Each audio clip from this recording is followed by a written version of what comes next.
So, mapagpalang araw po sa ating lahat. Alamin po natin ang sakit ng tao. Sumasakit din po ang ulo. Kung saan po nanggaling. Alamin po natin kung pandoktor o pang-albularyo.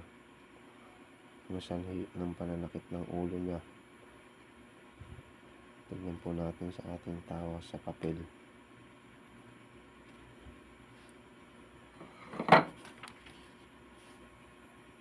Ulitin ko po sa mga bukas ang third eye, mabilis pong makakita ng pang-spiritual na sakit.